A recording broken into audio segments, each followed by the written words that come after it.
हरे राम राम राम हरे हरे। तो सर्वप्रथम परमाराधि गुरुदेव नित्यलीला प्रविष्ट ओम विष्णुपाद परमहंस परिवजिकाचार्य अष्टोत्तर शत श्री श्रीमद भक्तिवेदांत नारायण गोस्वामी महाराज जी के अभय चरणों में अस्मरण प्रणाम अर्पण करते हैं। उनके अहेतु कृपा की प्रार्थना करते हैं। तत्पश्चात नित्यलीला प्रविष्ट ओम विष्णुपाद परमहंस परिवजिकाचार्य अष्टोत्तर भक्ति वेदांत स्वामी श्रील प्रभुपाद जी के चरणों में कोटि कोटि प्रणाम। उनके अहेतु कृपा की प्रार्थना करते हैं। समस्त रूपानुगुरुवर चरणों में कोटि कोटि प्रणाम। उनके अहेतु कृपा की प्रार्थना करते हैं। आप सब भक्तों के चरणों में यथा योग्य प्रणाम स्वीकार करें सभी भक्तगण। अगर किसी का कोई प्रश्न पिछली क्लास में से है तो हम वो प्रश्न ले सकते हैं, अदरवाइज विल प्रोसीड करते हैं। हरे कृष्णा प्रिंसी दीदी, आपका स्वागत है। बहुत दिनों बाद आपके दर्शन हुए, आपका बहुत बहुत स्वागत आज की कथा में। और हम लोग यहाँ पर माधुर्य कादम्बनी ग्रंथ का अध्ययन शुरू किए हैं। पिछले हफ्ते 1-2 क्लास हुई, उसके बाद हमने कल से थोड़ा सा डिटेल में इसको पढ़ रहे हैं। तो आप सब लोग सुन सकते हैं, अपना योगदान दे सकते हैं, कुछ बोलना चाहें तो आप भी ऐड कर सकते हैं इसमें, whatever you would like to add. So any question so far और वी विल रिवाइज। अगर कोई प्रश्न नहीं है तो किसी का कोई प्रश्न बिफोर वी स्टार्ट। हरे कृष्ण अनुराधा दीदी, हरि बोल, स्वागत आपका आज की में। सो माधुर्य कादम्बनी ग्रंथ में हमने हरे कृष्ण दंडवत प्रणाम माता जी, दंडवत दंडवत सकल चरणों दंडवत। तो ये माधुर्य कादम्बनी ग्रंथ हमने शुरू किया है। बड़ा ही सुंदर, बड़ा ही विशेष ये ग्रंथ है। इसमें हमने प्रॉब्लम है, can have to switch between the screens. Okay, सब लोग खुद ब खुद एडमिट हो रहे हैं। कुछ तो भगवान ने ऑटोमेटिक कृपा की है, बिना मेरे को एडमिट किए ही सब एडमिट हो रहे हैं कथा में। So that is good thing. I did not to switch but switching causes some disturbance. Anyway, so हमने माधुर्य कादम्बनी ग्रंथ का अर्थ सुना। माधुर्य अर्थात मधुरता और कादम्बनी अर्थात मेघों से भरी हुई माला। माधुर्य कादम्बनी का अर्थ है जो भगवान की मधुरता, भगवान की मधुर लीला, भगवान के माधुर्य रूपी कृपा का वर्षा हम सब जीवों पे करता है। और इसको चैतन्य महाप्रभु की अहेतु कृपा से ही प्राप्त किया जा सकता है, क्योंकि चैतन्य महाप्रभु की ही कृपा निरंकुश है। उसमें किसी प्रकार का कोई भेदभाव नहीं है, उसमें किसी प्रकार की कोई क्वालिफिकेशन का विचार नहीं है। चाहे जड़, अंध, अविधि, अतुल सभी पार हो जाते हैं। महाप्रभु की कृपा जो है वो सबके लिए है। इसलिए उसी को माधुर्य कादम्बनी या उसी को उस मधुरता को प्रदान करने वाले सचिनंदन गौरहरि है। इसलिए उनके चरणों में कोटि कोटि प्रणाम करते हैं। और ग्रंथ रचयिता श्रील विश्वनाथ चक्रवर्ती ठाकुर जी के चरणों में कोटि कोटि प्रणाम करते हुए हम इस ग्रंथ को समझ सकें, उनकी उनकी कृपा से ही समझ सकते हैं, इसलिए उनको भी कोटि कोटि प्रणाम। तो वर्णन करते हैं माधुर्य में, माधुर्य पूर्ण रूप से केवल वृंदावन में ही विराजमान रहता है। वृंदावन में ही माधुर्य पूर्ण रूप से विकसित है, जिसमें से प्रेम माधुर्य, भगवान का रूप माधुर्य, भगवान की लीलाओं का माधुर्य, अलग अलग लीलाएं भगवान करते हैं। रास लीला, जल क्रीड़ा लीला, होली लीला और दाम बंधन लीला, दैत्य दलन लीला, कितनी सारी भगवान की मधुर मधुर लीलाएं हैं। ये केवल वृंदावन में होती है मधुर लीलाएं। और भगवान का वेणु माधुर्य, भगवान की वेणु केवल वृंदावन में ही बजती है और कहीं नहीं बजती है। तो इन सब लीलाओं के माध्यम से भगवान बड़े ही प्रसन्न होते हैं हम जीवों को आकर्षण करने के लिए। तो इन इन चार मधुरिमाओं को हमने थोड़ा थोड़ा समझने का प्रयास किया, भगवान की चार मधुरिमाएं। फिर हमने सुना इस ग्रंथ को, ग्रंथकार ने इसका नाम माधुर्य कादम्बनी क्यों लिखा, क्योंकि इससे हम सब जीवों के लिए, हम सब बद्ध जीवों के लिए यह जिस प्रकार से जलते हुए जंगल में, या जिस प्रकार से सभी भक्त लोग जो संसार में भटक रहे हैं और कष्ट भोग रहे हैं, उसको शीतलता प्रदान करने के लिए तीन प्रकार से, तीन वैशिष्ट उसको वर्णन किया। क्यों? क्योंकि महाप्रभु की ही कृपा जो है वो निरंकुश है। पहले भी हमने वर्णन किया, महाप्रभु ने इवन स्वयं भगवान भी अगर जगाई मदाई को मारना चाहते थे, मगर भक्त उनको बचा रहे, नित्यानंद प्रभु उनको बचा रहे, हरिदास ठाकुर की उन पे कृपा है। इसलिए भगवान की कृपा भगवान से बढ़कर है, भगवान की कृपा निरंकुश है। भगवान ने अपने इस अवतार में कृपा शक्ति को इंडिपेंडेंस दे दिया कि आप कहीं भी कुछ भी कर सकते हो, आपको कोई रोक नहीं सकता। इसलिए ये कृपा उनकी कृपा से ही संभव है इसको प्राप्त करना। इसलिए माधुर्य कादंबनी ग्रंथ, ये माधुर्य कादंबनी जब हम सुनेंगे तो इसका रिजल्ट क्या होगा, what is the end result after hearing. जब हम कुछ चैप्टर पढ़ते हैं, कोई क्लास करते थे तो उसमें आता था लास्ट में, इसमें इस ट्रेनिंग से करने के बाद आपको क्या रिजल्ट मिलेगा, what are you going to learn, what are you going to achieve. So what are we going to achieve, इस ग्रंथ को पढ़ने से हमको क्या मिलने वाला है। इस ग्रंथ से पढ़ने से हमको जो भक्ति है, जो नवदा भक्ति है, उसकी जो नवीन कोमल कोमल भक्ति लता बीज हमारे हृदय में उत्पन्न हुई है, उसको ये पोषण करने वाली है, उसको श्रद्धा, उसको शक्ति प्रदान करने वाली है, ताकि ये भक्ति लता बीज शीघ्र अतिशीघ्र बढ़ करके गोलोक वृंदावन धाम तक पहुंचे और जो प्रेम भक्ति है उसको हमको प्रदान करा सके। क्यों? क्योंकि वो जिस प्रकार से वर्षा पेड़ों को, विशेषकर पौधों को पोषण करती है और वो बढ़ते हैं, उसी प्रकार से मधुरता रूपी कृष्ण प्रेम की वर्षा हमारे हृदय में नवदा भक्ति के अंगों को पोषित करेगी और हम गोलोक वृंदावन धाम में इस प्रेम भक्ति को प्राप्त करेंगे। दूसरा, जैसे भक्त स्टार्टिंग में भक्ति तो करने आते हैं, मगर बहुत सारे डिजायर हृदय में होते हैं, ये भी चाहिए, वो भी चाहिए, संसार भी चाहिए, भगवान भक्ति भी चाहिए, भोग भी चाहिए, सब कुछ चाहिए। उस के कारण जीव नित्य निरंतर जलता रहता है, हमेशा कष्ट में रहता है, क्योंकि सांसारिक भोग वासनाएं हमारे हृदय में, हमारे डिजायर्स जो है वो हमारे को बार बार कष्ट प्रदान करती है। उन कष्टों से ये माधुर्य कादंबनी रूपी ग्रंथ हमको निकालेगी। जिस प्रकार से गर्मी में बारिश पड़ती है और जीव को बड़ा अच्छा लगता है, उसी प्रकार से ये कादंबनी, जिसको मेघों से भरी हुई जल की माला का अर्थ बताया गया है, वो हमको ये चीज प्रदान करेगी और समस्त नवदा भक्ति, नव नदी रूपी भक्ति समूह का उल्लास करने वाली है। तो हम भक्तों के लिए उल्लास प्रदान करने वाली है। ये हमने ये ग्रंथ पढ़ने से, सुनने से हमको ये लाभ होने वाला है। फिर बताया गया भक्ति स्वयं प्रकाशित है, भक्ति किसी के द्वारा नहीं दी जा सकती, भक्ति किसी वस्तु से नहीं खरीदी जा सकती, भक्ति का कारण केवल भक्ति ही है, भक्ति से ही भक्ति प्रदान होती है। तो अगर भक्ति से ही भक्ति प्रदान होती है, तो फिर ये भक्ति कैसे प्रदान होगी। हाँ, अगर ये भक्ति कहीं से तो शुरू होनी चाहिए, तो ये वी एग्रीड कि भक्ति से भक्ति मिलेगी, मगर व्हाट इज द रीजन, कैसे मिल सकती है ये भक्ति। वो भक्ति जब पहली बार मिलेगी तो कैसे मिल गई। तो इसलिए कहा गया, अगर भक्ति सच्चिदानंदमय है, फिर ये प्रश्न पूछते हैं विश्वनाथ ठाकुर, अगर भक्ति सच्चिदानंद है, भक्ति भगवान की शक्ति है, भक्ति परम पवित्र है, भक्ति सर्वशक्तिमान है, तो ये हमारी जड़ इंद्रिया, हमारी इंद्रियां तो जड़ है, हमारे हमारी आंख, हमारे नाक, हमारे कान, अभी हम कानों से कथा सुन रहे हैं, अब ये कानून, जड़ कानून से हम कथा सुन रहे हैं, और ये भक्ति जो है वो दिव्य है, वो चेतन है, वो सच्चिदानंदमय है। तो ये जड़, ये डेड ईयर, कैसे इसको प्राप्त कर सकते हैं। हमारी आंखें जड़ है, जब शरीर से आत्मा निकल जाएगी ये आंखें कुछ काम नहीं करने वाली, कुछ नहीं देख सकती, ये नाक कुछ भी नहीं सूंघती, जीवा कुछ भी स्वाद नहीं ले सकती, कान कुछ भी नहीं सुन सकते। क्यों? क्योंकि ये जड़ है, ये मटेरियल है, ये जड़ वस्तु से बने हुए हैं।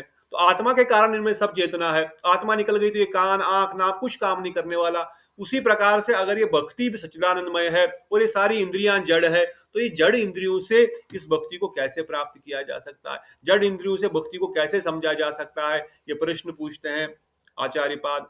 फिर उसका उत्तर खुद बताते हैं, भाई जिस प्रकार से एक लोहे में, एक नीडल में कोई अट्रैक्शन करने की शक्ति नहीं है, किसी को आकर्षित करने की शक्ति नहीं है, मगर चुंबक एक मैग्नेट से उसको अगर रगड़ दिया जाए तो धीरे धीरे उसमें भी सेम शक्ति आ जाती है जो उस मैग्नेट में है। उसी प्रकार हमारी जड़ इंद्रियां जब भगवान की कथा, कीर्तन, नाम, महाप्रसाद, सेवा, इन भक्ति के, नवदा भक्ति के अंगों को नित्य निरंतर करता रहता है, तो उसकी ये जड़ इंद्रियां भी दिव्य हो जाती है।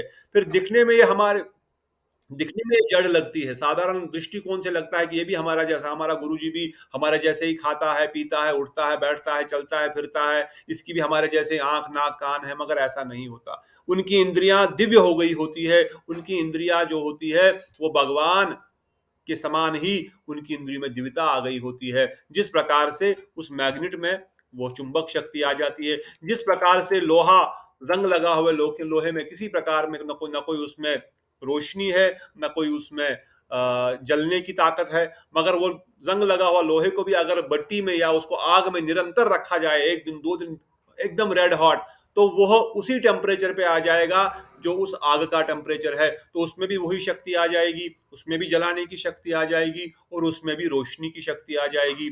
भले ही वो लोहा डेड है, भले ही लोहा वो इंद्रियां हमारी जड़ है, परंतु भक्ति के अंगों के संसर्ग में आने के कारण वो जड़ इंद्रियां भी दिव्य हो जाती है। तो इन दो कारणों से इस चीज को यहाँ पर प्रकाशित कर दिया गया। फिर बताया गया जो भक्ति भगवान के आनंद को वशीभूत कर लेती है, उसका लक्षण क्या है ये बताओ जी। अगर भक्ति भगवान को आकर्षित करती है, भगवान भक्ति भगवान को वशीभूत करती है, उसका लक्षण कैसा होता है, उसके सिम्टम्स क्या होंगे।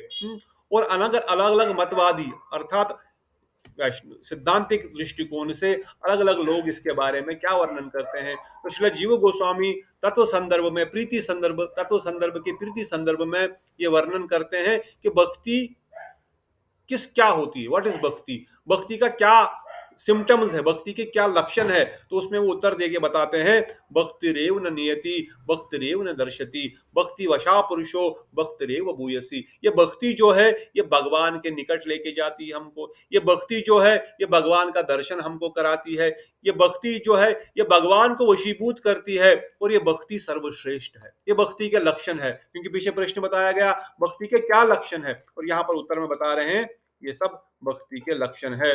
मेरा स्क्रीन दिख रहा है कि नहीं दिख रहा है? I think I am not sharing screen, right?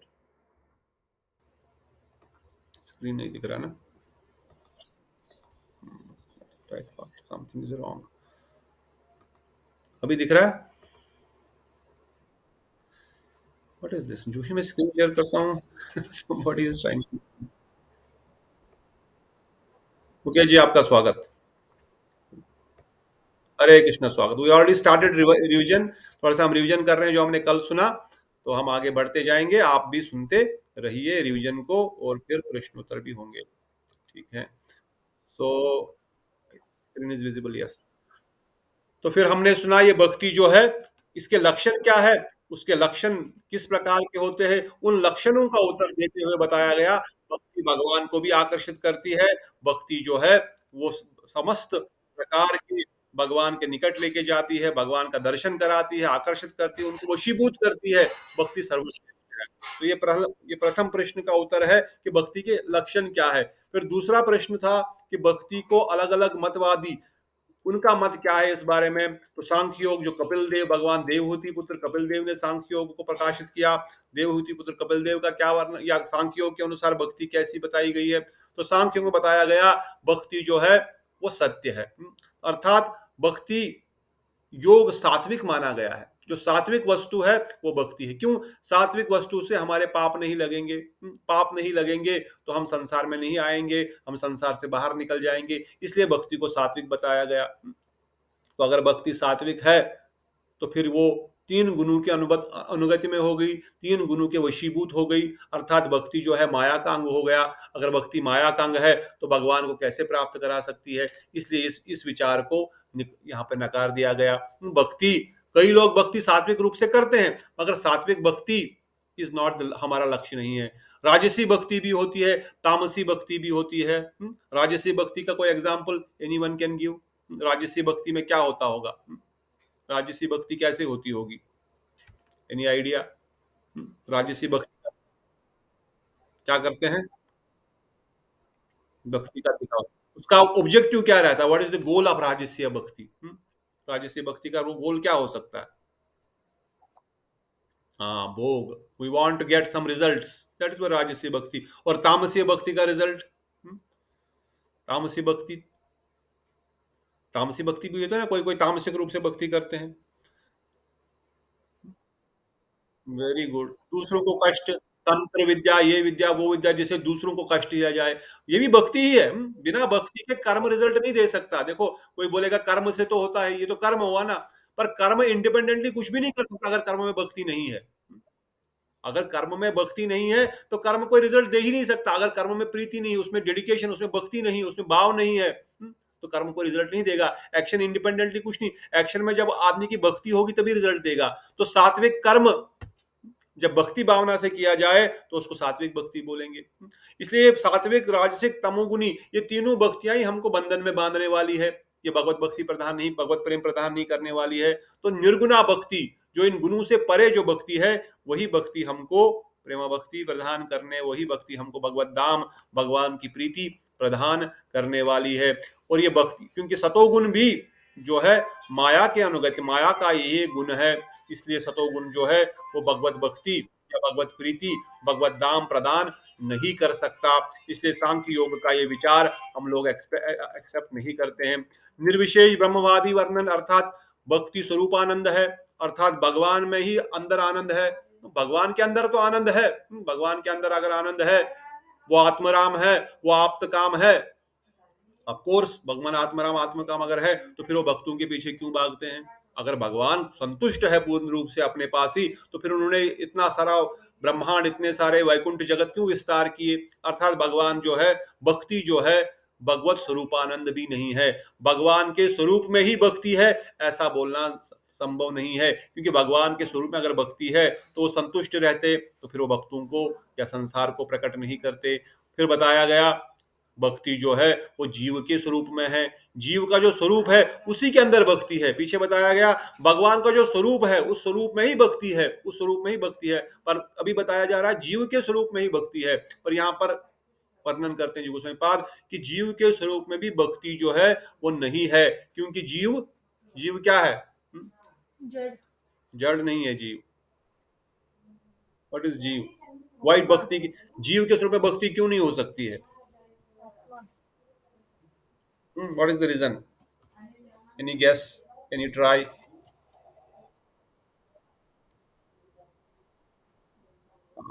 जीव जीव एक पार्ट, एक अणु है, एक छोटा सा अंग है, छोटा सा है, इसमें बहुत कम शक्ति है।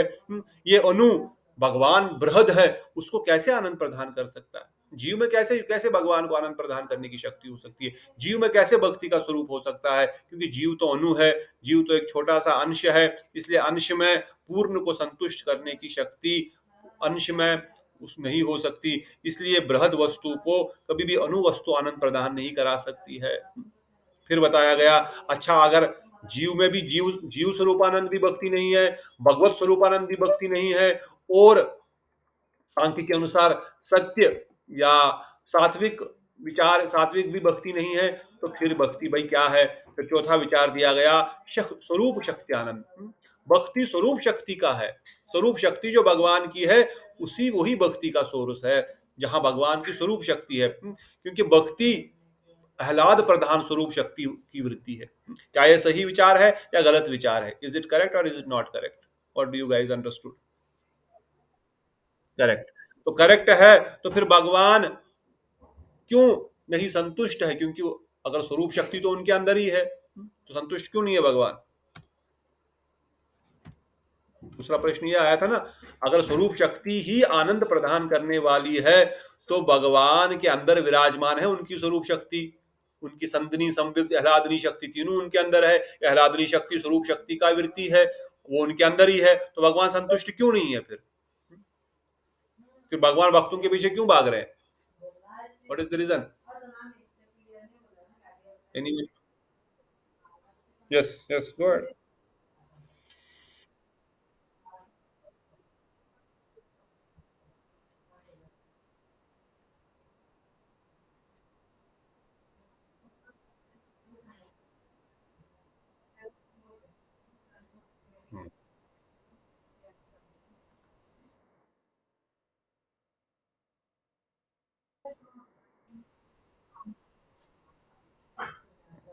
Very nice. Example was given also, if you remember.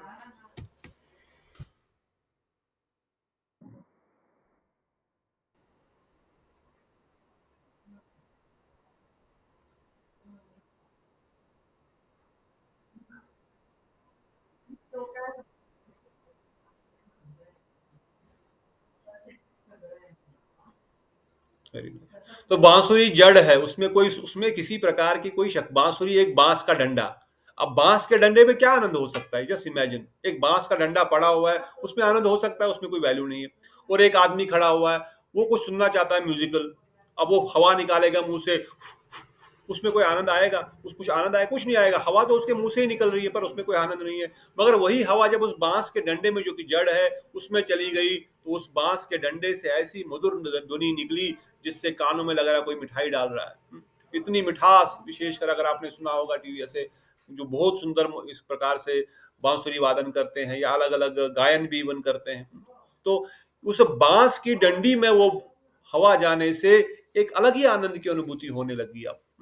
तो भले ही वो जड़ वस्तु थी और वो हवा भी उस आदमी के अंदर से ही निकल रही है, मगर उन दोनों का कॉम्बिनेशन एक आनंद की अनुभूति प्रदान कर रहा है। उसी प्रकार भगवान की स्वरूप शक्ति, आह्लादनी शक्ति भले ही उनके अंदर है, पर जब वो उनके अंदर रहती है तब वो आनंद प्रदान नहीं कर सकती। जब वह शक्ति, स्वरूप शक्ति जो है, जब वह राधा रानी और बाकी सखी सखाओं का रूप में उनको सेवा प्रदान करते हैं, तो तब उनको आनंद प्रदान करती है। तो फिर प्रश्न आया था, यहाँ तक हमने कल भी सुना था, फिर ये प्रश्न अब आया, साधक के हृदय में भक्ति के उत्पन्न होने का कारण क्या है? There is one more topic we will try to cover tomorrow. अलग अलग प्रमाण, अब इसके बाद आता है कि अलग अलग प्रमाण जो है, कौन कौन से प्रमाण है जो जो मान्य है और कौन से प्रमाण अमान्य है। 10 प्रकार के प्रमाण है। मध्वाचार्य ने 4 प्रकार के प्रमाणों को विशेषकर एक्सेप्ट किया, परंतु गौड़ीय वैष्णवों ने विशेषकर 10 प्रकार के प्रमाणों को जो है वो माना है। जीव गोस्वामी पाद जी ने 10 प्रकार के प्रमाणों को एक्सेप्ट किया है। समहाउ और अदर माधुर्य कादम्बनी लकीली जो है, अभी इंग्लिश में भी हमारे purebhakti.com पे आ गई है। पहले खाली हिंदी में थी, क्योंकि इंग्लिश बुक प्रिंट हुई थी तो उस समय उसको वो पीडीएफ नहीं दे रहे थे। तो आज मैंने देखा तो वो इंग्लिश भी आ गया, तो इट इज़ वेरी नाइस। बहुत इजी होता है इंग्लिश समझना या उसको कॉपी भी करना, बिकॉज हम यूज टू हो गए हैं अभी इंग्लिश के। तो we will try to cover those that points tomorrow. मैंने ऑलरेडी उसके प्रेजेंटेशन बना दिया है इंग्लिश में भी। सो अब ये प्रश्न आ गया यहाँ पर आगे। श्रीला विश्वनाथ ठाकुर जी लिखते हैं, साधक के हृदय में भक्ति उत्पन्न होने का कारण क्या है? अब बताओ जी, हम तो समझ गए भक्ति स्वरूप शक्ति आनंद है। ये तो भगवान की स्वरूप शक्ति है। जो भगवत धाम में जीव रहते, भगवत धाम में जितने भी दिव्य जीव है, उनके अंदर तो नेचुरली ये स्वरूप शक्ति है, इसलिए वो नेचुरली भगवान को आनंद प्रदान करते हैं, क्योंकि वो उससे ही प्रकट हुए हैं और उनका ही अंश है, उसी से प्रकट हुए हैं और स्वरूप शक्ति है, पूर्ण शक्ति वहां पर है, तो वो तो आनंद देते हैं। मगर हम जीवों के लिए, साधकों के लिए, जो साधन काल में, जो हम जैसे बद्धजीव जो संसार में साधन कर रहे हैं भगवत प्रेम को प्राप्त करने के लिए, भगवत धाम को प्राप्त करने के लिए, हमारे हृदय में भक्ति कैसे उत्पन्न होगी? हमको कैसे भक्ति मिलने वाली है? इसलिए सिद्धांत वाक्य भक्ति देवी स्वयं प्रकाशित है, जो हमने सबसे पहले सुना। भक्ति को कोई दूसरा दे नहीं सकता, भक्ति किसी चीज से खरीदी नहीं जा सकती, भक्ति का कोई दूसरा सोर्स नहीं है। अगर दूसरा कोई सोर्स हो जाएगा तो वो सोर्स बड़ा हो जाएगा। Always remember this thing. इसलिए भक्ति देवी स्वयं प्रकाशित है। भक्ति कोई बाहर से, वही भक्ति कोई किसी दूसरे वस्तु से नहीं मिल सकती है। भक्ति केवल भक्ति से ही मिल सकती है, हमने पहले भी कई बार सुन चुके हैं। इसलिए यहाँ पर श्रीमद् भागवतम वर्णन करता है, यद इच्छा। यद इच्छा से मतलब क्या? भक्ति स्वयं अपनी इच्छा से उदित होती है। अपनी इच्छा से उदित होती है, तो एग्रीड होके अपनी इच्छा से उदित होती है भक्ति। इसमें भक्ति को अहेतु भी कहा गया है।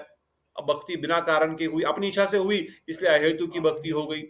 पर इसके तात्पर्य में इवन श्रीधर गोस्वामी पाद ने ये लिखा है कि जो भक्ति है किसी को बागी से मिलती है। मतलब खुद ही इच्छा खुद तो उत्पन्न हुई, तो क्या अगर बोलेंगे खुद ही मतलब बाय लक, मतलब something you are getting of its own means you are getting by luck. Generally वही होता है, खुद ही मिलना। मैं चला, रास्ते में सोने का घड़ा पड़ा हुआ था, मैंने उठा लिया, मुझे मिल गया।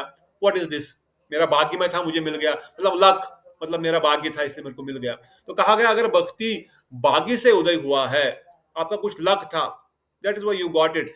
दैट मीन्स इस व्याख्या माना लिया जाए तो ये प्रश्न उठता है कि भाग्य कहां से आया?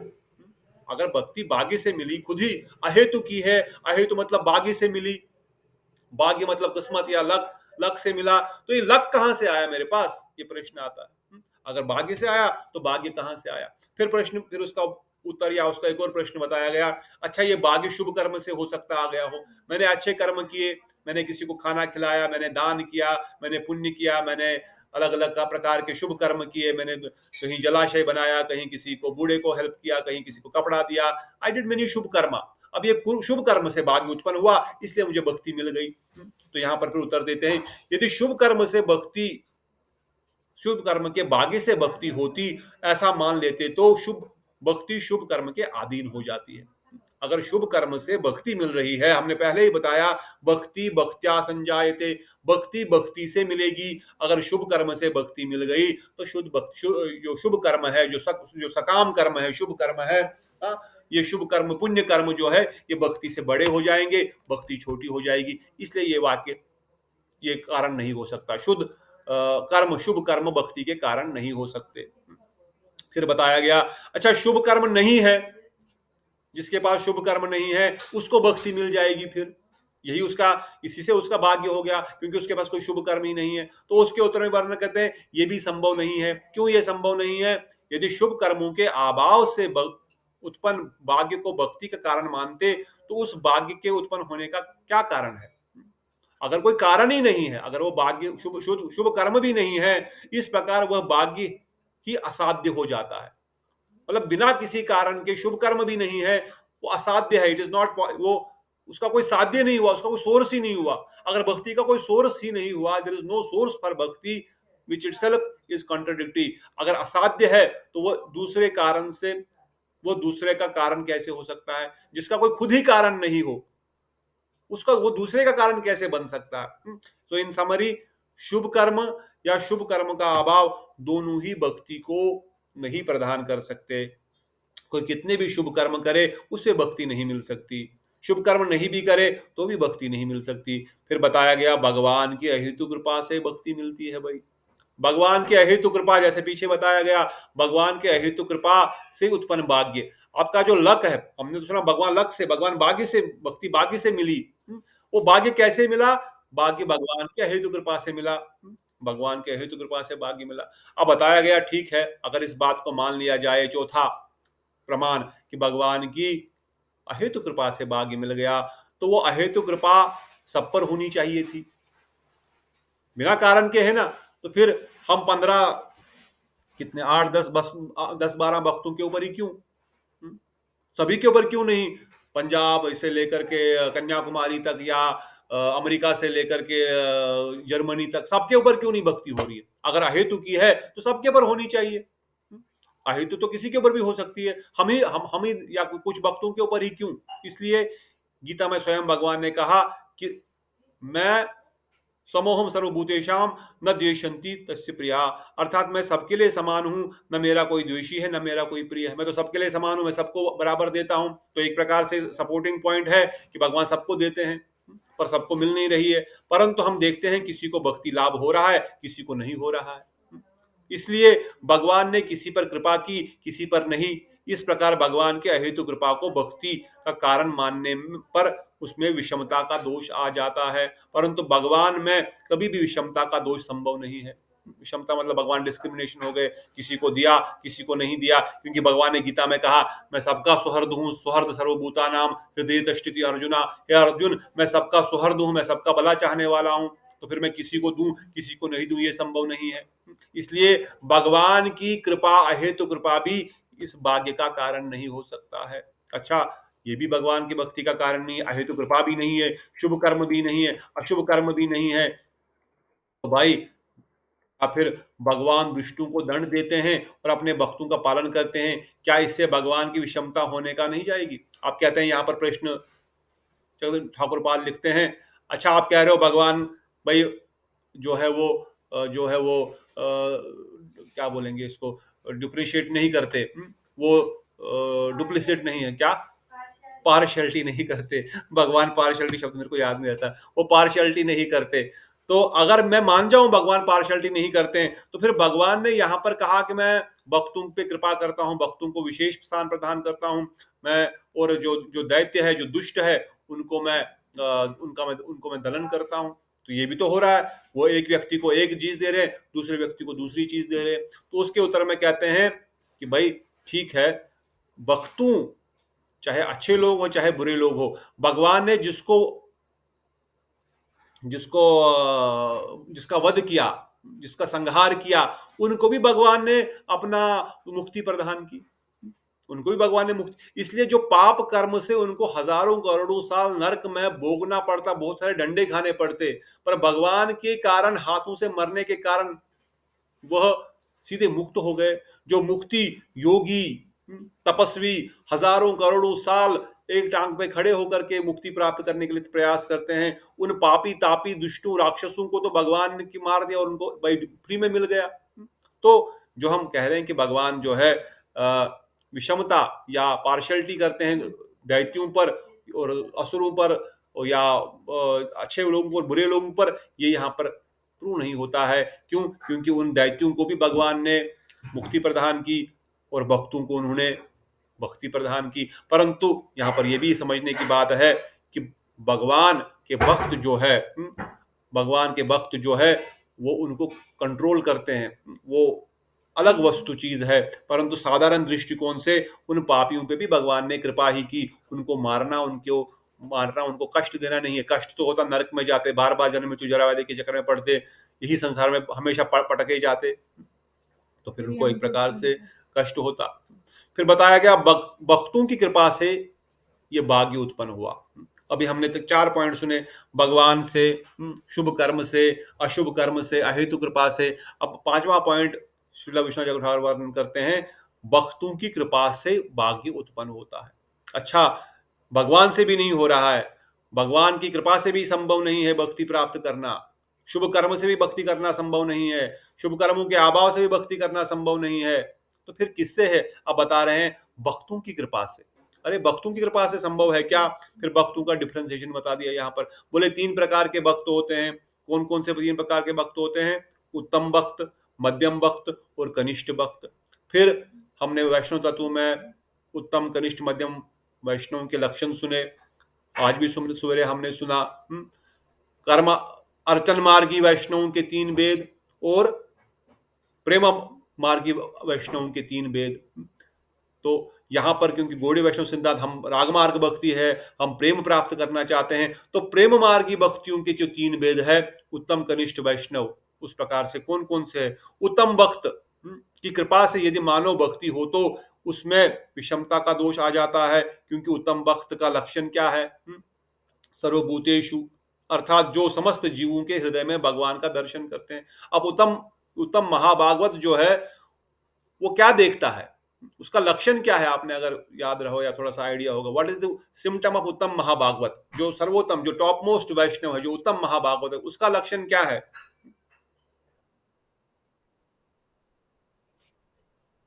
वेरी गुड, सब में भगवान देखता है।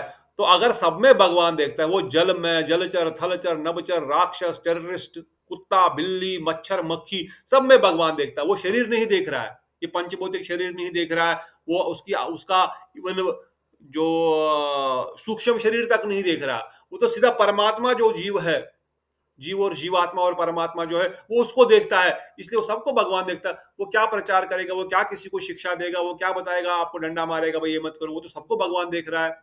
अगर वो सबको भगवान देख रहा है, सबके अंदर भगवान देख रहा है, तो फिर कैसे वो भक्ति किसी को प्रदान करेगा? क्योंकि तो सबको सबको भगवान ऑलरेडी मान रहा है, सबके अंदर ऑलरेडी उनका स्वरूप देख रहा है, वो उनका असली स्वरूप क्या है। तो कैसे वो भक्ति प्रदान कर सकते हैं किसी को? अरे इसको दिया जाए, इसको नहीं दिया जाए, चिड़िया को दिया जाए, कुत्ते को नहीं दिया जाए, या एक मनुष्य को दिया जाए, दूसरे मनुष्य को नहीं दिया जाए। इसलिए जो उत्तम अधिकारी भक्त है, वो इस भक्ति को, भक्ति या भाग्य या भक्ति को प्रदान नहीं कर सकता। फिर दूसरा बताया गया, अच्छा कनिष्ठ अधिकारी दे सकता है क्या? अब कनिष्ठ अधिकारी का क्या लक्षण है? कनिष्ठ अधिकारी का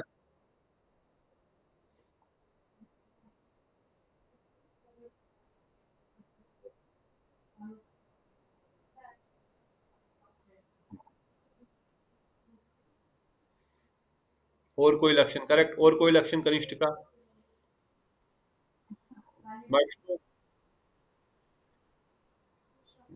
उनको भगवान में श्रद्धा है, वैष्णव में उतनी श्रद्धा नहीं है। ऐसा नहीं वो नहीं मानते, but yes, we can say नहीं मानते हैं, but ideally means he has firm faith in deity worship, भगवान के सामने प्रणाम भी करेंगे, भगवान को सब कुछ अर्पण करके, हाँ, सब कुछ करेंगे। पर वैष्णव तत्व को नहीं समझते, वो वैष्णव की क्या महत्वता है ये नहीं समझता, वो नहीं मानता, इसको जानता नहीं है बेचारा, जानता नहीं तो इसलिए मानता नहीं है। हाँ, भगवान को तो मानता है, भगवत नाम भी करेगा, भगवान के धाम का, भगवान के विग्रह का, सब कुछ मंदिर, हाँ, सब कुछ करेगा, मगर वैष्णव में प्रेम श्रद्धा नहीं है। ये नहीं समझता कि ये साक्षात हरि ही है सामने खड़े हुए, ऐसी श्रद्धा अभी तक नहीं आई है, ऐसी अंडरस्टैंडिंग भी अभी तक नहीं है। अगर अंडरस्टैंडिंग थोड़ी थोड़ी हो भी रही है, मगर ऐसा विश्वास और श्रद्धा अभी तक नहीं आया। ये कनिष्ठ का लक्षण है, मतलब उसके अंदर अभी खुद ही भक्ति नहीं आई, वो भी कनिष्ठ है। कनिष्ठ मतलब जैसे न्योफाइट, जैसे स्टार्टिंग क्लास डिवोटी, अभी वो स्टार्ट कर रहा है, अभी उसके अंदर भक्ति आई ही नहीं, अभी तो खुद वो डिस्क्रिमिनेट नहीं कर सकता भगवान क्या है, भक्त क्या है, उसके अंदर भी भाव कहां से आएगा, वो क्या भक्ति, वो कैसे किसी को देगा, उसके अंदर खुद ही नहीं अभी तक पूर्ण शुद्ध भक्ति आई है, तो वो किसी को कैसे शुद्ध भक्ति प्रदान कर सकता। इसलिए कनिष्ठ अधिकारी और उत्तम अधिकारी दोनों ही यहाँ पर रिजेक्ट हो गए, in the sense they can not give भक्ति, भक्ति वो नहीं दे सकते। तो फिर कौन बचा, फिर आ गया मध्यम वैष्णव। अब मध्यम वैष्णव का क्या लक्षण है?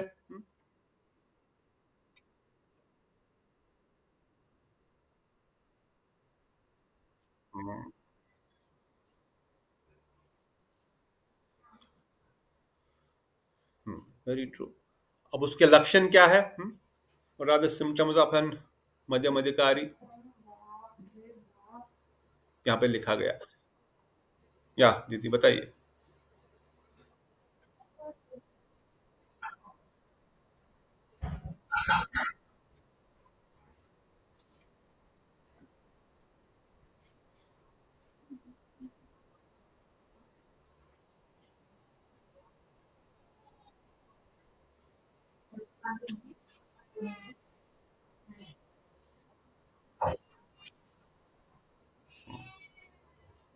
Very correct.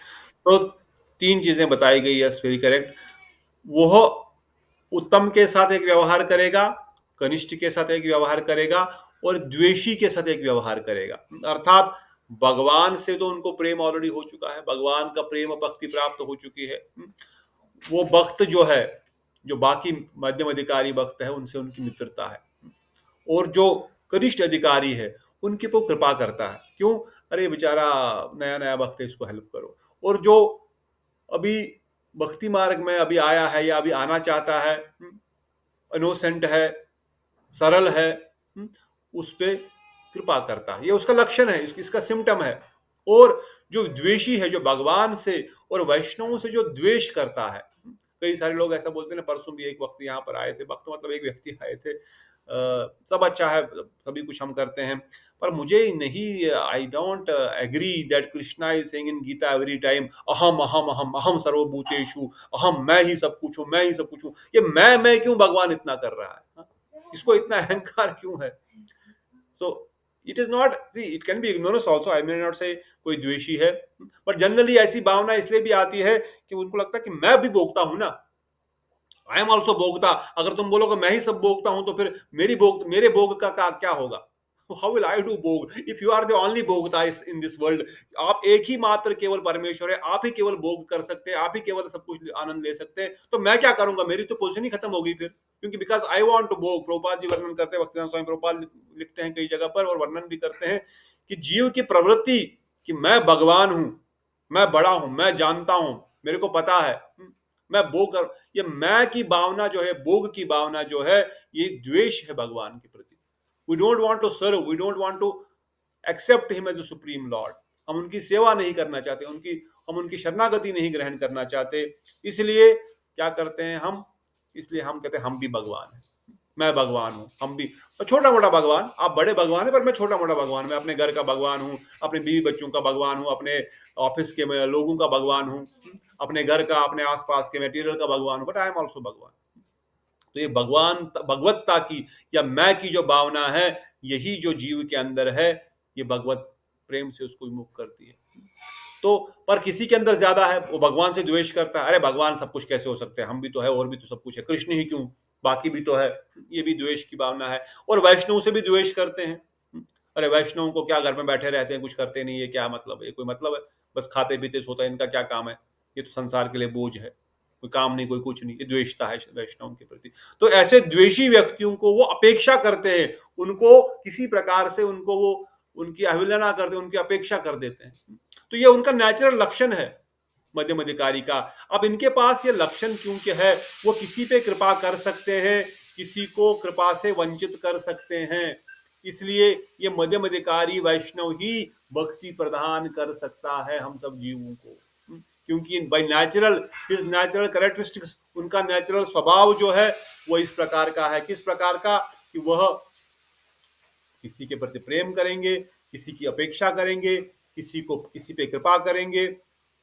और यही कारण है, this is the root cause after going all these points to understand bhakti कहां से मिलने वाली है।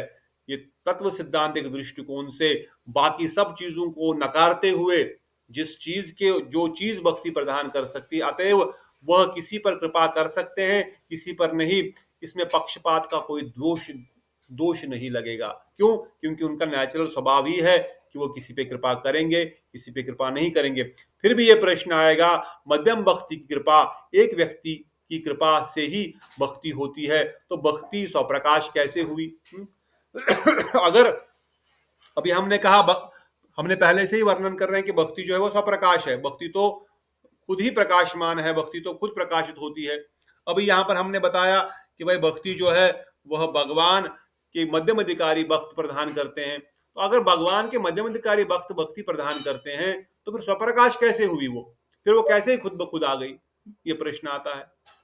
So what can be the answer? Any idea? No idea. हम पढ़ेंगे। तो इसका उत्तर श्री विश्वनाथ ठाकुर लिखते हैं कि भक्ति, भक्त के हृदय में सदैव भक्ति रहती है। अब जो ये मध्यम अधिकारी है, या जो भगवत धाम से आए हुए भगवान के शुद्ध भक्त है, उत्तम अधिकारी है, उत्तम अधिकारी ने अब मध्यम अधिकारी का रोल लिया।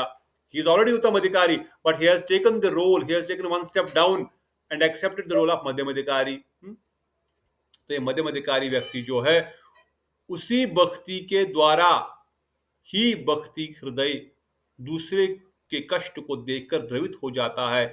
चित्त द्रवित होने पर ही भक्त लोगों के प्रति कृपा करता है, और इस कृपा के द्वारा ही लोग भक्ति प्राप्त करते हैं। अतः मध्यम भक्त की दूसरे के प्रति जो कृपा देखी जाती है, उसका कारण उसके हृदय में स्थित भक्ति ही है। इसलिए भक्ति ही भक्ति का हेतु हुआ। इस प्रकार भक्ति का स्वरूप स्वतंत्रता या स्वप्रकाशता कोई हानि नहीं होती। अगर समझ आ गया हो तो यहां पर बताया गया, क्या वर्णन कर रहे हैं? कह रहे हैं कि देखो, अब भक्त, मध्यम अधिकारी भक्त जो है, वह दूसरों पे कृपा करके उनको भक्ति देगा। वो कृपा कब करेगा दूसरे व्यक्ति पर? कोई व्यक्ति किसी दूसरे पे दया कृपा कब करता है? आपको अगर किसी पे दया आएगी, कब दया आएगी? Why will you have mercy on someone? Naturally भी अगर किसी कोई बाहर कोई भिखारी या कोई गरीब देख करके आप उसको कुछ देते हैं, क्यों देते हैं? व्हाई वी गिव समथिंग और why we help somebody? Why? दया का योग्य हो। पर आप उस पर दया करेंगे, किस किस आधार पर दया करेंगे? किस आधार पर आप उस पर कृपा करेंगे? योग्यता मतलब क्या देखेंगे? क्या योग्यता होनी चाहिए? अब भिखारी भीख मांग रहा है, why will you give him 10 rupees? और कोई बीमार है, कुछ नहीं है, आप उसको हॉस्पिटल छोड़, या कोई भगवान ना करे रास्ते में कोई गिरा, एक्सीडेंट हो गया, उठा, सब लोग मिलकर के उसको लेके जाते हैं या लेके जाएंगे। Why? What is the reason? कष्ट में है, क्योंकि हमको लगता है कि मुझे भी, हमको उसकी अनुभूति है, हमको थोड़ा सा उसकी रियलाइजेशन है।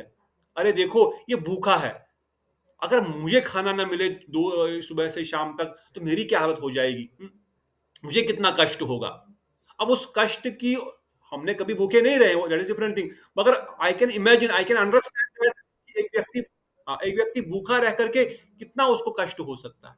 अब उस कष्ट की अनुभूति या उस कष्ट का जो हमारे हृदय में जो विचार है, उस विचार को करते हुए हम बोलते हैं भाई ये भूखा है, इसको खाना खिला देते हैं, क्योंकि इसको कष्ट हो रहा होगा। अगर कोई भूखा रहता है, अगर मैं भूखा रहूं तो मुझे भी कष्ट होगा भाई, इसलिए मैं इसको खाना खिला देता हूँ या मैं इसकी हेल्प कर देता हूँ। तो कहते हैं, और ये आया कहां से? क्योंकि ये भक्ति का ही लक्षण है, भक्ति का लक्षण है। भक्तिविनोद ठाकुर भी अपने भजन में कहते हैं जीवे दया हृदय होई बे उदय, श्री आज्ञा टहल करह प्रचार। ये प्रचार कब जीव करने निकलता है, कब कथा कीर्तन घर घर जाकर के, या नित्यानंद प्रभु, हरिदास ठाकुर, स्वयं चैतन्य महाप्रभु ने आज्ञा दिया उनको, और हमारे गुरुजन, ये कब अपना देश गुरुदेव 32 टाइम सर्कुलेटिंग द ग्लोब, हाँ, कभी इंडिया में तो कभी लंदन में तो कभी अमेरिका में तो कभी कहीं सुबह कहीं शाम को कहीं, why they are travelling, why they are taking so much trouble, for what? Because उनके हृदय में ये ऑटोमेटिकली बहुत अधिक द्रव्य दीनता, बहुत अधिक कृपा, बहुत अधिक दयालुता है, और ये भक्ति है, भक्ति का ही लक्षण ये दयालुता है। तो क्या यह कृपा कनिष्ठ अधिकारी नहीं कर सकता? क्या कनिष्ठ अधिकारी में दया नहीं है? क्या कनिष्ठ अधिकारी नहीं समझ सकता दूसरे के कष्ट को? तो वो क्यों नहीं करता है? व्हाट, कनिष्ठ अधिकारी क्यों नहीं करता है? कोई बोल रहा है अचानक प्रश्न, क्या पूछ रहे हैं? कनिष्ठ अधिकारी क्यों नहीं कर सकता? ये कनिष्ठ अधिकारी तो कर सकता, वो भी तो समझ सकता दूसरे के प्रॉब्लम को। उत्तम अधिकारी तो सबको भगवान देख रहा है, वो तो प्रॉब्लम समझ ही नहीं सकता। वो तो क्या, वो तो बोलेगा भगवान बैठा है, वो तो आनंद लेगा। पर कनिष्ठ अधिकारी तो समझ सकता है।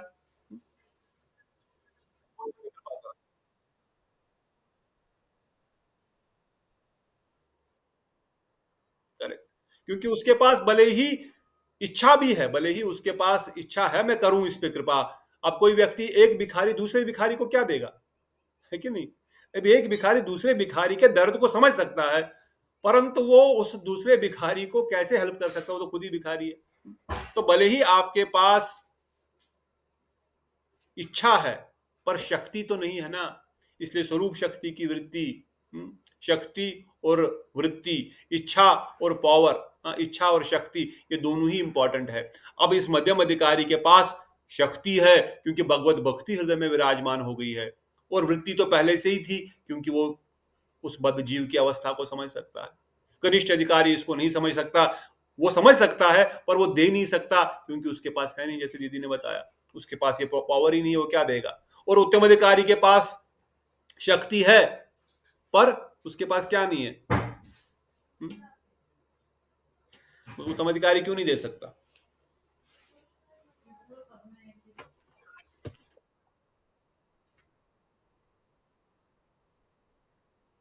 Very true. Huh? So that is the reason neither the Uttam Adhikari can give you Krishna Bhakti nor the Kanishta Adhikari can give you Krishna Bhakti. और जो प्रश्न आया था, क्या भगवान की स्वप्रकाशिता का, भक्ति की स्वप्रकाशिता, क्योंकि भक्ति स्वयं प्रकाशित है, इससे उसका हनन हुआ?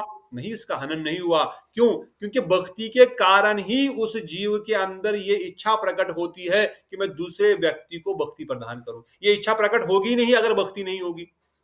अगर भक्ति हमारे हृदय में नहीं होगी, हम किसी दूसरे को हेल्प करने की इच्छा ही नहीं होगी, वेरी फॉर श्योर।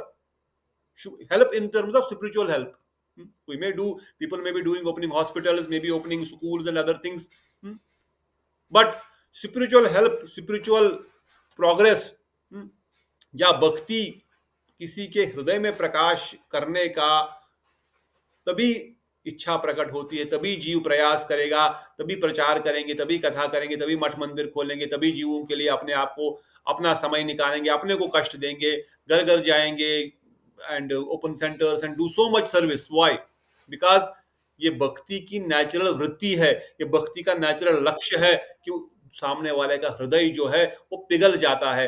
वो पिघला हुआ, जब उसका हृदय पिघला, his heart is so much, burning because of the pain of others, and he has a power also कि भाई इस व्यक्ति को मैं ये दे सकता हूं, तो तब वो उसको देता है। और ये कृपा और ये शक्ति दोनों ही स्वरूप शक्ति का ही अंश है। अब ये मध्यम अधिकारी के पास ही है। क्यों? क्योंकि मध्यम अधिकारी के पास ये शक्ति जो है ये भगवान की स्वरूप शक्ति से आई है। इसे बताया गया भक्त भगवान के अधीन होता है, अतः भगवान की इच्छा के बिना भक्ति किसी पर स्वतंत्र रूप से कृपा कर सकता है। अतः भक्ति की कृपा का कारण भी ईश्वर की प्रेरणा ही है। अब भक्त तो स्वतंत्र है, अगर बताया गया भक्त भगवान के अधीन है, भक्त तो भगवान के अधीन है, भक्त तो भगवान के अनुगत्य में रहता है, और भगवान की इच्छा के बिना भक्त कुछ भी नहीं करेगा, स्वतंत्र भी नहीं है। तो फिर क्या हम ये नहीं बोल सकते हैं कि भगवान ने ही कृपा की, भक्त के माध्यम से की? तो भगवान ने ही तो कृपा की असली। डू यू एग्री और यू डोंट एग्री? भगवान के अधीन है भक्त, और भक्त ने कृपा की, भक्त के भगवान ने ही शक्ति प्रदान की, तो क्या भगवान ने कृपा की कि भक्त ने कृपा की? किसने कृपा की? क्या बताया गया? बताया गया भगवान भक्तों के वशीभूत है, भगवान भक्तों के वशीभूत है। भक्त भगवान के अधीन होते हैं? नहीं, भगवान भक्तों के वशीभूत है भाई। भगवान भक्तों के पीछे पीछे जाते हैं। उन्हें स्वयं ही भक्तिशया का कारण भक्तों के हृदय में ऐसी कृपा शक्ति दे रखी है। उन्होंने स्वयं ही भक्ति वशता, उन्होंने भक्तों के वश में होने के कारण भक्तों को यह शक्ति प्रदान की है। ये उनके हृदय में यह शक्ति प्रदान कर रखी है कि भक्तों की कृपा से ईश्वर की इच्छा या प्रेरणा की अपेक्षा नहीं होती। भक्ति भगवान के अधीन है। भगवान की इच्छा के बिना भक्त किसी पर स्वतंत्र रूप से कैसे कृपा कर सकते हैं? अब यहां पर इसका उत्तर बताया गया, क्योंकि भगवान भक्त के वशीभूत होते हैं। भगवान जो है भक्तों के पीछे पीछे जाते हैं, और इसलिए उन्होंने क्या किया है, भगवान ने भक्तों के हृदय में इस कृपा शक्ति को दे रखा है और कहा कि भक्तों की कृपा ईश्वर की इच्छा से प्रेरणा की अपेक्षा नहीं करते। भक्त स्वतंत्र रूप से किसी पर भी कृपा कर सकते हैं। भगवान ने स्वेच्छा से अपने भक्तों को ऐसा उत्कर्ष स्थापित किया है।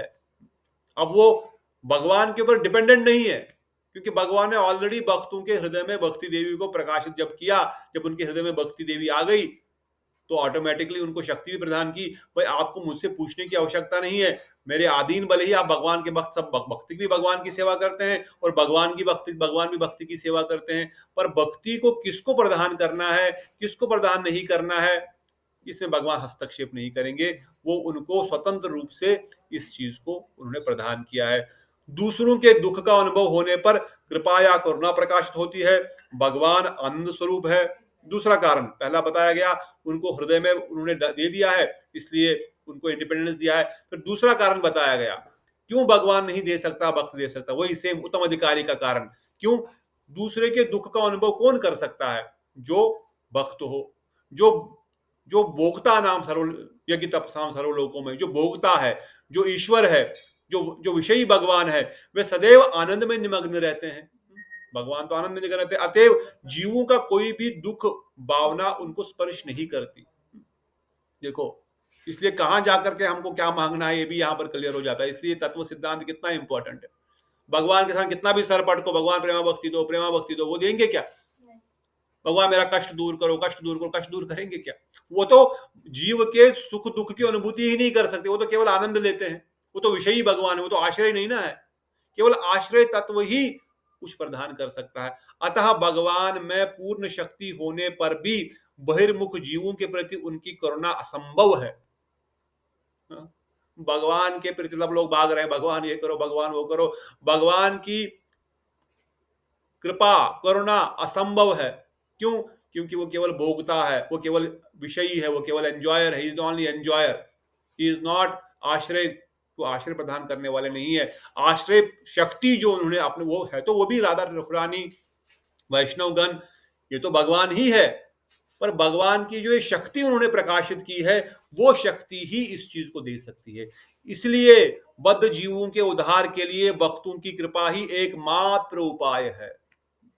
इसलिए भक्ति भगवत भक्त संगस्तु अभिजायते, ये भक्ति भगवत भक्त के संग में ही प्राप्त की जा सकती है। हजारों जन्म कोटियों की स्कृति न लभ्यते, इसलिए बताया गया कृष्ण भक्ति रस भावितामति क्रियताम यत्र कुत्रोपि लभ्यते लोल्यम तत्रेपेकल्य मूल्यम जन्म कोटि स्कृति न लभ्यते। उसके तात्पर्य में वर्णन करते हैं, करोड़ों करोड़ों जन्मों के पुण्य कर्म सुकृतियां, पुण्य कर्म तो छोड़ दो, सुकृतियां भी भक्ति नहीं प्रदान कर सकती। तो कैसे प्रदान होगी? उन भक्तों के जिनके हृदय में ये भक्ति ऑलरेडी विराजित हो गई है, वो भक्त इसको प्रदान करते हैं। और वो भक्तु, वो भी हमने प्रूव किया कि ये भक्ति से ही प्रकाशित हुई। इस विचार को, इस तत्व सिद्धांत को, इस दृष्टिकोण को यहां पर काटा नहीं गया, क्योंकि भक्ति के लक्षण ही है कृपा। इसलिए उस भक्ति ने ही उस चीज को प्रदान किया। हाँ, माध्यम क्या बना, वो वैष्णव बना। अरे भगवान तो भक्त के अनुगति में करते हैं। भक्त तो भगवान की ही बात सुनेगा, तो भगवान ने ही एक प्रकार से कृपा की, तो बताया वो संभव नहीं है। क्यों संभव नहीं है? क्योंकि ऑलरेडी भक्त को भगवान ने इंडिपेंडेंस दे रखी है। जब उनके हृदय में शक्ति, आपको जिसको देना है उसको दो, मुझे कोई लेना देना नहीं है। आपके पास ये शक्ति मैं दे चुका हूं, आप इसको जिसको देना है उसको दे दो। और दूसरा, भगवान दुख का अनुभव नहीं कर सकते, क्योंकि वो आनंद है। उनका नाम है सच्चिदानंद, वो स्वयं आनंद है। तो आनंद दुख की अनुभूति कैसे करेगा? वो अगर स्वयं आनंद है, अगर वो भी दुखी हो गए, वो भी दुख की अनुभूति करेंगे, तो फिर भगवान कैसे रह गए? फिर आनंद कैसे उनको बोलेंगे? सच्चिदानंद रूप कैसे बोलेंगे उनको? उनको तो दुख हो रहा, उनको तो जीवों के दुख की अनुभूति हो रही है, बद जीवों के दुख की अनुभूति हो रही है उनको। हाँ, तो उनको फिर आनंद कैसे बोलेंगे? इसलिए तो संभव ही नहीं कि भगवान दुख की अनुभूति कर सके। इसलिए बद जीव या साधकों के दुख की अनुभूति उनको कभी होती नहीं है। इसलिए ये दूसरा विचार है कि भगवान इसको नहीं दे सकते। और क्योंकि भगवान ने ये पूर्ण शक्ति भक्तों के हृदय में विराजमान की है, इसलिए भक्त ही दे सकते हैं। और कृपा करने के लिए दो बातें आवश्यक है: दूसरों के कष्ट की अनुभूति और कष्ट दूर करने में सामर्थ्य, जो हमने पहले वर्णन किया, शक्ति और इच्छा। एक तो उसकी अनुभूति हमारे पास होनी चाहिए कि भाई इस दुख का, जैसे हमने अभी भिखारी का या किसी गरीब का या किसी भूखे का एग्जाम्पल आप लोगों ने बताया, दीदी ने बताया, किस प्रकार से हम तभी दूसरे, क्योंकि हमको अनुभूति है उस प्रकार के दुख की, हम इमेजिन कर सकते हैं कितना कष्ट हो सकता है, तभी वो उस चीज को मध्यम अधिकारी ने अनुभव किया हुआ है जब वो कनिष्ठ रहा होगा। क्योंकि अल्टीमेटली वो भी तो उसी रास्ते से आया ना। वो मध्यम कहां से बना? बद्ध जीव जो इस संसार में है, वो तो पहले कनिष्ठ ही था ना। साधु भी मायक दुखों से अतीत दृश्य सत्यमय आनंद में निमग्न रहते हैं। फिर उन बद्ध जीवों का दुख का अनुभव कैसे होता है? फिर बिना दुख के अनुभव व कृपा कैसे करते हैं? Same question. टाइम तो नहीं ज्यादा चला गया? हो गया क्या? Okay, time is over. So the same question is coming here again. क्या क्वेश्चन आ रहा है जो हमने पहले भी वर्णन किया? अगर साधु जो ये मध्यम अधिकारी है, अब इसके अंदर में कृष्ण की पूर्ण शक्ति विराजित हो गई है, अब ये भक्ति, प्रेमा भक्ति में स्थापित है, भाव भक्ति में स्थापित है। अब इसको भी किसी प्रकार के दुख की अनुभूति नहीं हो सकती, क्योंकि ये तो पूर्ण प्रेमा भक्ति में है। तो फिर बद्ध जीवों के दुख का अनुभव इसको कैसे होगा? और बिना दुख के अनुभव किए, आपने कहा पीछे कि भाई दूसरों के कष्ट की अनुभूति होनी चाहिए। दूसरों के कष्ट की अनुभूति तभी तो ये कृपा करेगा। अगर ये पहले ही प्रेमा भक्ति को प्राप्त कर चुका है, तो फिर ये कैसे दुख की अनुभूति करता है? तो इसलिए बताया गया है, द आंसर इज सेम, क्योंकि उसने उसी स्टेज से भक्त शुद्ध सत्व में स्थित होता है। परंतु जिस प्रकार एक व्यक्ति नींद में यदि कोई बुरा स्वप्न देखता है, तो जगने पर वह उस स्वप्न को के दुख का अनुभव करता है, उसी प्रकार भक्त भी अपने पूर्व जीवन के संसार दुखों का स्मरण करता है, तो उसकी चित्त द्रवित हो जाता है। अतः वह बद्ध जीव पर कृपा करता है। बद्ध जीवों को अपने प्रति उन्मुख करने के लिए ही भगवान अपनी कृपा से भक्तों के हृदय में रखकर महत कृपा को संपूर्ण स्वतंत्र बना रखा है। अतएव भगवान की कृपा, महत कृपा, भक्तों की कृपा की अनुगामी ही स्वतंत्र है। तो क्यों? क्योंकि पूर्व में उसने इस चीज की अनुभूति की। पूर्व में उस भक्त ने, जो मध्यम अधिकारी व्यक्ति है, उस मध्यम अधिकारी भक्त ने पूर्व में ये अनुभूति की होती है। इस जन्म में भले ही वो इस चीज की अनुभूति नहीं करता है, इस जन्म में, because he is born devotee, वो भगवत धाम से, सदगुरु जो होते हैं वो भगवत धाम से आते हैं, राधा रानी की आज्ञा लेकर के इस जगत में आते हैं हम जीवों का कल्याण करने के लिए। सांसारिक दृष्टिकोण से लगता है हम जैसे ही बद्ध है, पर हम जैसे बद्ध जीव नहीं है। वो नित्य परिकर है राधा रानी के, महाप्रभु के। वो आते हैं हम जीवों का कल्याण करने के लिए। तो वो जब नित्य परिकर है, उनकी अनुभूति पूर्ण है, तो फिर वो कैसे इस चीज को अनुभव कर रहे हैं कि कष्ट क्या हो सकता है? क्योंकि पूर्व में, क्योंकि है तो वो जीव तत्व, पूर्व में जीव तत्व होने के कारण, जैसे हमने सुबह सुना नारद मुनि का उदाहरण, कल भी सुना, नारद मुनि पूर्व लाइफ में ही वाज, वो एक दासी पुत्र थे। उस दासी पुत्र की उनकी अनुभूति है कि क्या, किस प्रकार से जीव कष्ट भोग रहा है, किस प्रकार से इस संसार में जीव जो है वो भटक रहा है और कष्ट भोग रहा है। भगवान के भक्ति और आनंद, उनके दर्शन का क्या अनुभूति है, वो समझ सकते हैं। फिर जब वो ब्रह्मा जी के पुत्र के रूप में आए, फिर हर जगह जाके वो प्रचार कर रहे हैं, हर जगह कथा कीर्तन सुनाते हैं, हर जगह सबका कल्याण करते हैं, जो रास्ते में मिलता है उनका कल्याण करते हैं। नलक और मणिग्रीव, कुबेर के दो पुत्र भोग में लगे हुए हैं। अरे बोलते क्या भोग करेंगे, क्या आनंद की अनुभूति आप ले रहे हो इस स्वर्ग में रह करके इन अप्सराओं के साथ? क्या ये कोई अनुभूति है, कोई आनंद है, ये कोई सुख है? भगवत धाम में जो हरि नाम हरि कथा में जो आनंद है, वो सुख इसमें कहाँ मिलने वाला है तुमको? इसलिए उन पे कृपा करके उनको पेड़ बना दिया। ये कृपा है, हाँ, ये कृपा उनकी है, क्योंकि वो इस चीज को समझ रहे हैं कि जो मैंने एक बार दर्शन किया भगवान का, नारायण का, तो उस दर्शन का कितनी आनंद की अनुभूति थी। उस अनुभूति को ध्यान में रखते हुए वो इस चीज को प्रकाशित करते हैं। इसलिए सदगुरु चाहे भगवत धाम से सिद्ध होकर आए या इस धाम में सिद्धि बाद में प्राप्त करे, अल्टीमेटली जब वो उस प्रेमा भक्ति को के लेवल को पहुंच जाते हैं, जब उस शुद्ध भक्ति उनके हृदय में स्थापित हो जाती है, तब वो पूर्ण रूप से दिव्य हो जाते हैं और तब वो इस जीव को प्रदान कर सकते हैं। और उनके लिए वो दुख की अनुभूति एक स्वप्न के जैसी होती है। ऑल्दो ये हो चुका है पूर्व जन्म में या पूर्व लाइफ में या इवन इस जन्म में भी कुछ समय पहले, before they attend the perfection, इसलिए उसकी अनुभूति उनको होती है।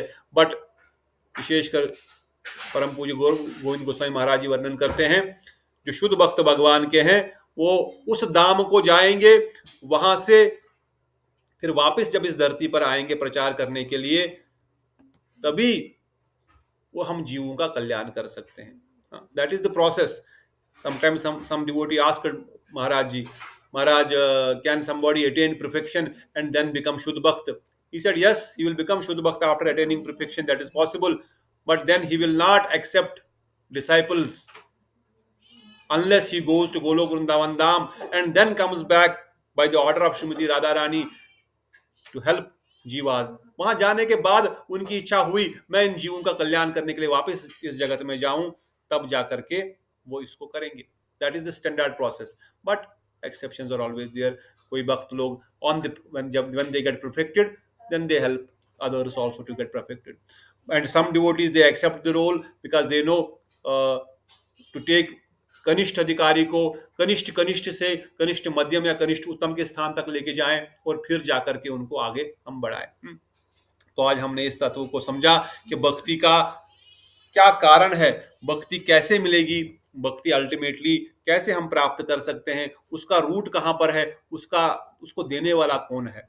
आगे आगे हम और इस तत्व को समझेंगे। विशेषकर जो ये प्रमाण है, जैसे कई बार हमारे विकी प्रभु बोलते हैं शास्त्र तो चेंज हो गए होंगे, it is possible things would have changed, things may have got deleted, so why we are believing, what are the अलग अलग प्रमाण, शब्द प्रमाण से लेकर के प्रत्यक्ष प्रमाण से, अनुमान प्रमाण से लेकर के कितने प्रकार के प्रमाण है, कहां पर चेंज आ सकता है, कहां पर चेंज इम्पॉसिबल है, क्यों वो चेंज इम्पॉसिबल है, उन सब तत्व सिद्धांतों को, दृष्टिकोण को भी श्री विश्वनाथ ठाकुर पाद जी ने यहाँ पर वर्णन किया है कि व्हाई आर वी एक्सेप्टिंग शब्द प्रमाण, ये शब्द प्रमाण ही सर्वोत्तम प्रमाण क्यों है, इस चीज को उन्होंने यहाँ पर प्रकाशित किया है। और that is the reason why we are accepting this philosophy, why are we accepting these points, because this is coming from गुरु परंपरा सिस्टम, शब्द प्रमाण के द्वारा ये सब चीजें यहाँ पर आई हुई है। So we will go next tomorrow, either tomorrow or Monday, to understand, आगे उसको समझने के लिए। पर अभी किसी का कोई प्रश्न है?